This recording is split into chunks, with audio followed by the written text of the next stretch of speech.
이제 요한복음 2장입니다. 예수님께서 예루살렘 성전에 들어가셔서 상을 얻고 이 성전을 헐라고 하십니다. 오늘은 성전과 예배에 관한 말씀을 준비했습니다.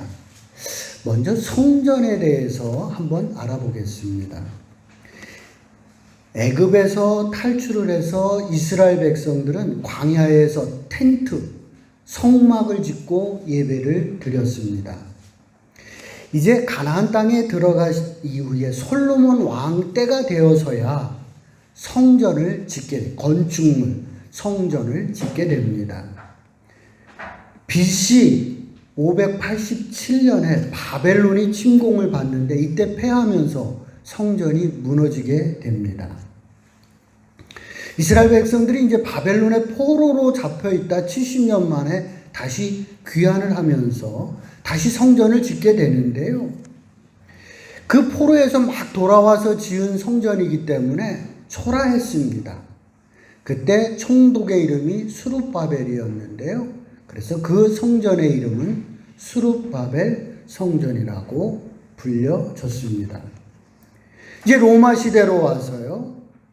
헤롯 대왕이 BC 20년경에 이 스룹바벨 성전을 다시 재건축을 하게 됩니다. 이유는 좀 초라했고 또 마카비 반란 때 파손도 있었기 때문에 재건축을 하게 됩니다. 근데 많은 사람들이 헤롯 대왕의 속셈이 있었다라고 얘기를 합니다. 이 헤롯은요, 유대인들이 아주 싫어하는 이방인이고요. 그것도 이두메의 에돔족 사람입니다. 그래서 이 헤롯 대왕이 이제 이스라엘을 통치하기 위해서는 이 사람들의 마음을 사야 되잖아요. 그래서 그 이스라엘 사람들이 제일 좋아하고 사랑하는 성전을 갖다가 크고 아름답게 재건축을 시작했다. 이렇게 사람들은 보고 있습니다. 이 헤롯 대왕은 건축가예요. 그래서 이 헤롯 대왕이 지은 그 당시의 그 건축물이 지금까지 남아있어요. 아직도 몇 개가 남아있어요. 문화재로. 아주 튼튼하고 견고하고 정말 대리석으로 아주 잘 지은 그런 건축물이 아직까지도 남아있는 건축의 대가예요. 이 사람이, 헤롯 대왕이 46년에 걸쳐서 예루살렘 성전을 짓는 거예요. 그러니 얼마나 크고 화려한 성전이 됐겠냐, 그런 얘기입니다. 요때가 예수님이 막 활동하던 시기였는데요. 그때까지도 예루살렘 성전은 완성이 안 돼 있었습니다. 그러다가 AD 70년에 유대 독립전쟁이 일어나면서 로마의 티투스 장군이 이 예루살렘 성전, 헤롯 성전이, 이 헤롯이 그렇게 공을 들여서 쌓았던 이 예루살렘 성전을 완전히 헐어버립니다. 돌 위에 돌을 남기지 않는, 지금 통곡의 벽이 남아있는 그 형태로 완전히 허물어 버리게 됩니다. 이제 우리가 요한복음 2장에서 두 가지를 봐야 합니다. 첫째는 예수님께서 이 헤롯 성전을 보시고 뭐라고 했는지 하는 것을 봐야 되고요. 두 번째는요, 이 예루살렘 성전이 AD 70년경에 무너집니다. 그럼 요한복음은 언제 써있느냐면 성전이 무너진 다음에 쓰여진 거예요. 100년경에 쓰여졌다고 보는 거거든요. 그러면 지금까지 이스라엘 백성들은 예루살렘 성전에서 예배를 드렸잖아요. 우리는 어떻게 예배를 드려야 되느냐 하는 내용이 이 요한복음 안에 담겨져 있기 때문에 이 두 가지를 요한복음에서는 봐야 된다 하는 얘기입니다. 요한복음 2장 13절에서부터 22절까지의 말씀을 교독하도록 하겠습니다. 유대인의 유월절이 가까운지라 예수께서 예루살렘으로 올라가셨더니 성전 안에서 소와 양과 비둘기 파는 사람들과 돈 바꾸는 사람들이 앉아있는 것을 보시고 노끈으로 채찍을 만드사 양이나 소를 다 성전에서 내쫓으시고 돈 바꾸는 사람들의 돈을 쏟으시며 상을 엎으시고 비둘기 파는 사람들에게 이르시되 이것을 여기서 가져가라. 내 아버지의 집으로 장사하는 집을 만들지 말라 하시니. 제자들이 성경 말씀의 주의전을 사모하는 열심히 나를 섬기리라 한 것을 기억하더라. 이에 유대인들이 대답하여 예수께 말하기를 내가 이런 일을 행하니 무슨 표적을 우리에게 보이겠느냐. 예수께서 대답하여 이르시되 너희가 이 성전을 헐라 내가 사흘 동안에 일으키리라. 유대인들이 이르되 이 성전을 46년 동안에 지었거늘 내가 3일 동안에 일으키겠느냐 하더라. 그러나 예수는 성전된 자기 육체를 가리켜 말씀하신 것이라. 죽은 자 가운데서 살아나신 후에야 제자들이 이 말씀하신 것을 기억하고 성경과 예수께서 하신 말씀을 믿었더라. 아멘. 예수님은 예루살렘 성전에 들어가셔서 상을 엎어버리셔요. 그리고 이 성전을 헐라고 대노하시는 것을 보게 됩니다. 우리가 지금까지 알고 있는 사랑의 예수님하고는 거리가 상당히 있죠. 예수님 지금 화가 잔뜩 나신 거예요. 화가 아주 나셔 예수님의 모습을 만나게 됩니다. 예수님이 화나신 이유는요. 14절이요. 성전 안에서 소와 양과 비둘기 파는 사람들과 돈 바꾸는 사람들이 앉아있는 것을 보시고 노끈으로 채찍을 만드사 양이나 소를 다 성전에서 내쫓으시고 돈 바꾸는 사람의 돈을 쏟으시며 상을 엎으시고 비둘기 파는 사람들에게 이르시되 이것을 여기서 가져가라. 내 아버지의 집으로 장사하는 집을 만들지 말라. 예수님께서 이렇게 화를 내시는 이유에 대해서도 말씀하고 있습니다. 성전은 예배드리고 기도드리는 곳이어야 합니다. 근데 지금 성전이 뭐가 됐어요? 시장으로 변질돼 버렸습니다. 구약에 지금 예수님이 당시에 성전에서는 하나님께 소나 양, 비둘기로 제물을 드렸었습니다.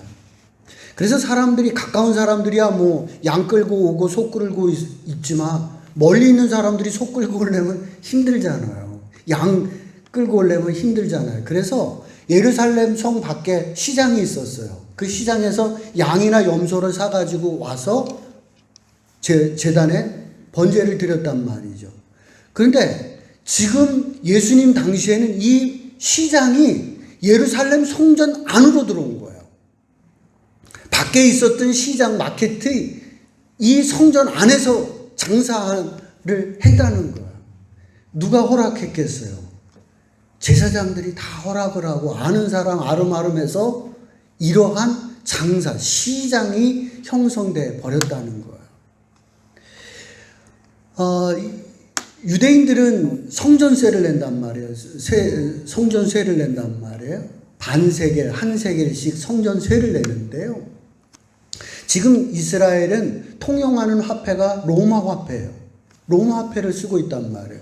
로마 화폐는 가이사의 얼굴, 황제의 얼굴이 그려져 있어요. 우리 동전에도 인물들이 있잖아요. 그 유래가 다 그렇게 되는 거예요. 황제의 얼굴들이 있어요. 이거는 우상으로 반단 말이에요. 그래서 유대인들은 이 동전을 하나님 앞에 드리지 않았단 말이에요. 그래서 성전에 들어갈 때는 뭐를 했냐면 환전을 했어요. 유대인의 돈, 세겔로 반세겔, 한 세겔, 세겔로 환전을 했단 말이죠. 이 환전을 할 때 어마무시한 이득이 또 떨어지는 거예요. 그래서 예수님께서 이곳을 갖다가 강도의 소굴이라는 강도, 어마무시한 이문을 취하고 있는 강도와 같은 짓을 너희가 하고 있다라고 지금 말씀을 하고 계시는 겁니다. 성전은 하나님 앞에 예배드리는 곳인데 그 예배에 필요한 물건을 판다는 이유로 시장으로 변질시켰고요. 환전을 통해서 폭리를 취하는 도둑의 소굴로 변질되어 버린 성전을 만나게 되는 겁니다. 그래서 19절에서 예수님께서 이 성전을 헐라고 얘기하는 거예요.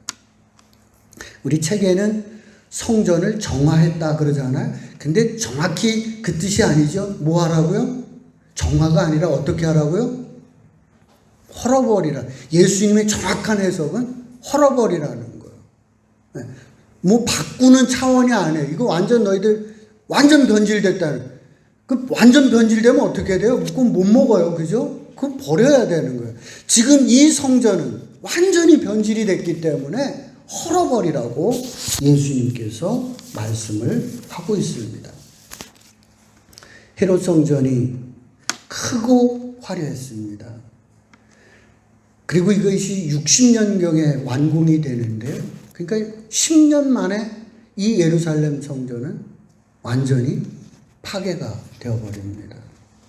요세푸스의 기록에 의하면 이 예루살렘 성전이 헤롯 성전이 티투스에서 무너질 때에 110만 명 정도가 학살당했다는, 죽었다는 거죠. 이 거룩한 성전에서 110만이 죽었다 하면 생각을 해보세요. 지금 시체 더미가 돼요. 시체 더미가 돼요. 시체로 산을 이루게 되는 그러한 끔찍한 성전이 되었다. 그런 얘기죠. 요한복음의 저자인 요한이 하고 싶은 말은요. 예수님의 말씀대로 헤롯 성전은 그때 허물었어야 된다는 거예요. 그때 허물었어야 된다는 거예요. 그렇게 하지 않았기 때문에 성전은 무너졌고 맹목적으로 그저 성전을 사랑했던 유대인들은 학살을 당했다는 거예요. 너희가 왜 학살을 당했느냐? 그저 맹목적으로 성전을 사랑했기 때문에 너희들은 학살을 당했다는 말을 하고 싶은 거예요. 요한은. 그 얘기를 빗대서 지금 이렇게 표현해 가고 있다. 그런 얘기입니다. 그런데요, 놀랍게도 이러한 유사한 일은 계속 이어져 오고 있다는 사실입니다. 베드로 대성전을 건축하는 과정에서요, 건축비 때문에 교황은 면죄부를 받았습니다. 교회가 카톨릭과 개신교로 나눠지는 아픔의 역사가 우리 앞에 놓여져 있습니다. 1970년경 한국교회는 크게 성장합니다. 세계의 유례 없이 크게 성장합니다. 그런데 성장하는 교회마다 모두 그 돈을 어디에다 썼느냐? 교회 건축에다 다 썼습니다. 그래서 사회로부터, 세상으로부터 외면받는 종교가 되어버린 것이 한국 기독교의 부패의 시작입니다. 교회는 교회의 본질을 잃어버렸을 때, 교회가 해야 될 예배와 기도의 모습을 잃어버리고 건물을 짓고 화려하게 만들어가는 변질된 교회 속에서는 하나님이 기뻐하시지 않는다는 사실입니다. 예수님은 성전의 본질을 망각하고 성전을 크게 화려하게 만들어가기 위해서 시장과 강도의 소굴을 만들고 있는 그 예루살렘 성전과 제사장들을 향하여 성전을 헐라고 엄하게 책망하고 있는 예수님의 모습을 만나게 됩니다. 자, 그러면 이제 예수님이 화내신 이유는 알았고요. 요한복음에 쓰여질 당시로 돌아가 보겠습니다. 요한복음은 예루살렘 성전이 완전히 무너진 이후에 적어도 AD 100년경에 쓰여졌다고 그랬습니다. 유대인들은 회당에서 예배를 드렸습니다. 요한 공동체는 이제 어떻게 예배를 드려야 되느냐는 얘기예요. 그렇지 않겠습니까? 지금까지는 예루살렘 성전에서 예배 드렸잖아. 그 성전이 다 무너졌어요. 우리는 어떻게 예배를 드려야 하는지에 대하여 답을 지금 요한복음은 제시하고 있는 것입니다. 21절이요. 예수가 성전된 자기 육체를 가리켜 말씀하신 것이라. 죽은 자 가운데서 살아나신 후에야 제자들이 이 말씀하시는 것을 기억하고 성경과 예수께서 하신 말씀을 믿었더라. 예수님이 부활한 연대는 30년경으로 보고요. 성전이 무너진 경우는 70년경으로 봅니다. 자, 그러면 40년 동안 제자들은 어떻게 예배를 드렸느냐? 그런 얘기죠. 예수님이 부활하신 후에 제자들은 성전이 아닌 가정에 모여서 예수가 중심이 되는 만찬 예배를 드렸습니다. 그래서 70년까지 예루살렘 성전이 무너지기 전까지도 제자들은 가정에 모여서 예수가 중심이 되는 만찬 예배를 드렸다. 그 얘기예요. 지금 그 말씀하는 거예요.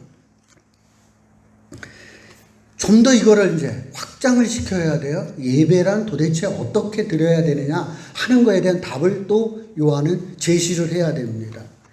4장으로 넘어갑니다. 요한복음 4장 20절로부터 24절 말씀 교독하도록 하겠습니다. 우리 조상들은 이 산에서 예배하였는데 당신들의 말은 예배할 곳이 예루살렘에 있다 하더이다. 예수께서 이르시되 여자여 내 말을 믿으라. 이 산에서도 말고 예루살렘에서도 말고 너희가 아버지께 예배할 때가 이르리라. 너희는 알지 못하는 때를 예배하고 우리는 아는 것을 예배하노니 이는 구원이 유대인에게서 남이라. 아버지께 참되게 예배하는 자들은 영과 진리로 예배할 때가 오나니 곧 이때라. 아버지께서는 자기에게 예배하는 자들을 찾으시는 함께합니다. 하나님은 영이시니 예배하는 자는 영과 진리로 예배할지니라. 지금 이 본문은 예수님께서 사마리아에 있는 수가성에서 물을 기르러 온 여인과 나눈 대화의 일부입니다. 예수님은 21절에서 이 산에서도 말고 예루살렘에서도 말고 너희가 하나님 앞에 예배할 때가 이른다고 말씀하고 있습니다. 지금 사마리아거든요. 그러니까 사마리아 사람들은 북이스라엘 사람들이잖아요. 그러니까 북이스라엘 사람들은 남유다에 가서 예배 못 드리잖아요. 예루살렘에 가서. 그러니까 자기들의 예배 처소를 만들었단 말이에요. 그곳이 어디냐 하면 그리심산이에요. 그 다음에 때로는 베델에도 있어요. 자기들 임의대로 예배의 장소를 만들고 예배를 드렸어요. 예수님이 그것도 아니라는 거예요. 그리심산도 아니고 베델도 아니라는 거예요. 또 예수님은 예루살렘도 아니라는 거예요. 예수님이 얘기하려고 하는 핵심의 메시지는 장소가 중요하지 않다는 얘기예요. 장소가 중요한 것이 아니라 때가 중요하다라고 예수님께서 말씀하고 있습니다. 지금까지는 예배는 어디에서 예배를 드리냐면 성전에서 예물을 드렸습니다. 이제 성전이 없어졌습니다. 그럼 우리는 어떻게 예배를 드려야 되는가? 그죠? 어떻게 예배를 드려야 하는 것인가에 대한 답을 예수님께서 드리고 있습니다. 23절이요. 아버지께 참되게 예배하는 자들은 영과 진리로 예배할 때가 오나니 곧 이때라.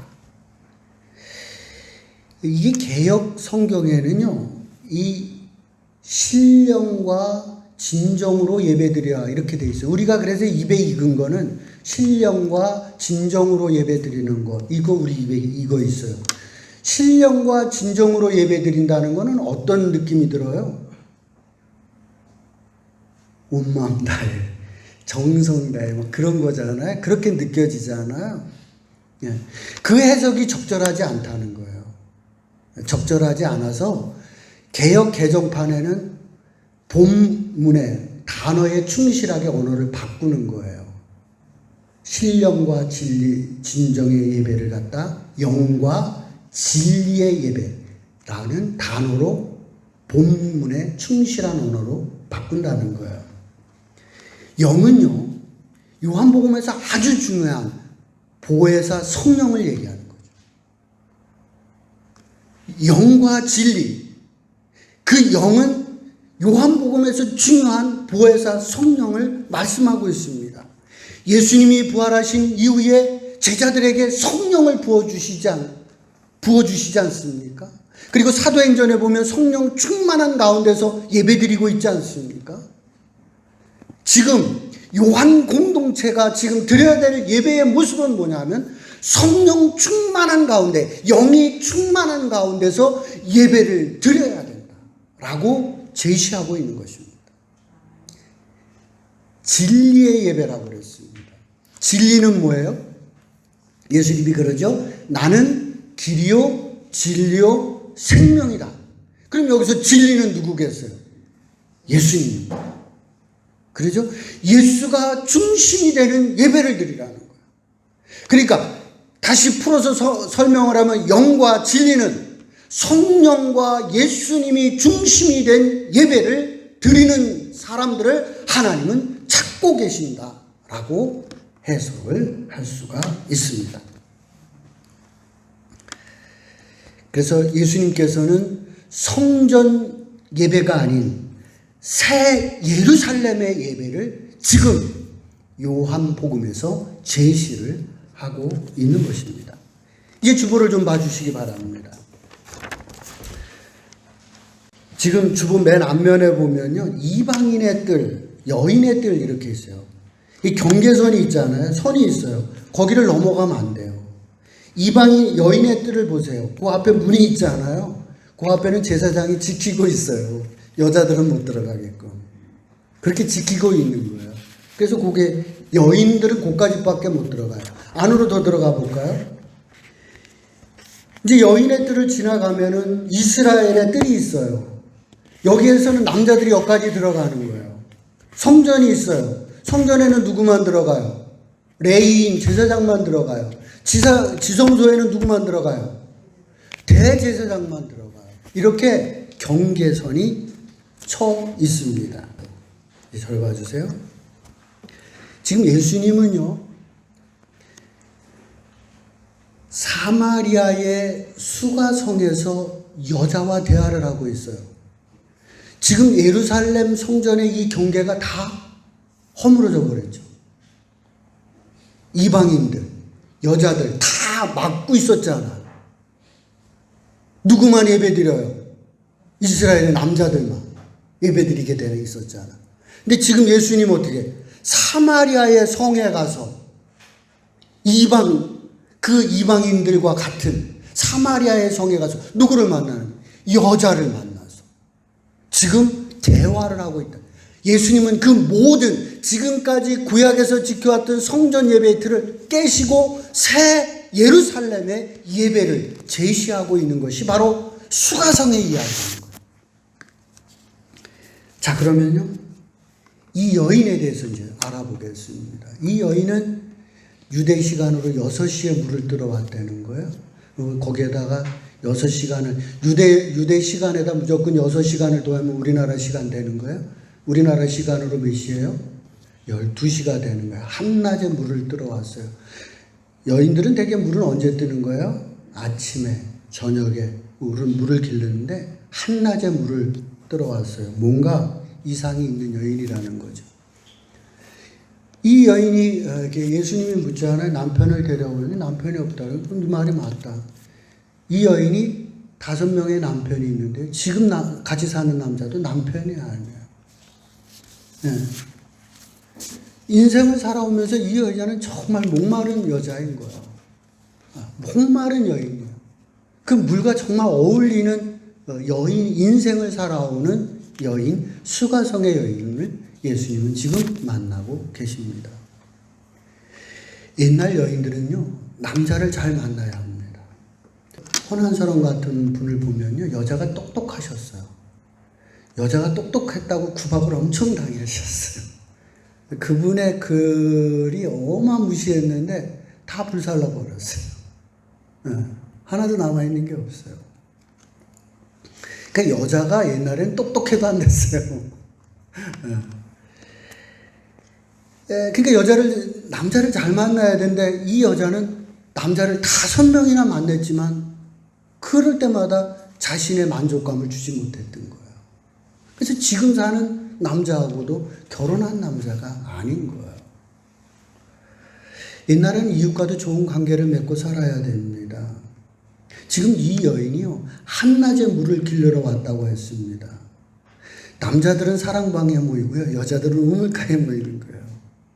근데 이 여자는 여자들이 없는 한낮에, 여자들은 되게 아침과 저녁에 모여서 거기에서 물을 기르면서 빨래터에서 빨래하면서 거기에서 자신들의 그 이야기 보따리가 풀어지는 건데, 여자가 없는 한낮에 물을 길러온 여인이었다는 거죠. 그러니까 이웃과의 관계도 깨어져 버린 인생을 살던 여인이었습니다. 지금 예수님과 이 수가성의 여인이 만나면 이후에 어떤 일이 벌어졌는가를 한번 살펴볼 필요가 있습니다. 예수님을 만난 이후 이 수가성의 여인은 물동이를 그냥 버려두고 마을로 돌아갔습니다. 그리고 마을에 들어가서는 야, 내가 메시아를 만났다. 너 와서 보라는 거예요. 그리고 막 사람들을 찾아가서 전도하는 수가성의 여인을 만나게 됩니다.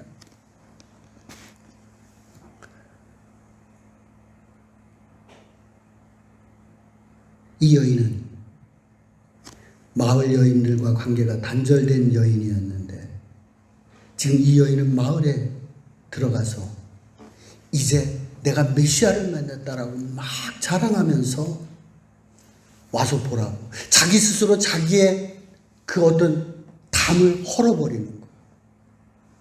그리고 막 여인들에게 다가가서 와서 보라고 이야기하는 여인의 모습을 만나게 됩니다.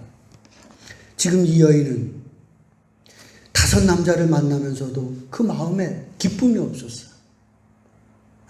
즐거움이 없었고 행복이 없었어요.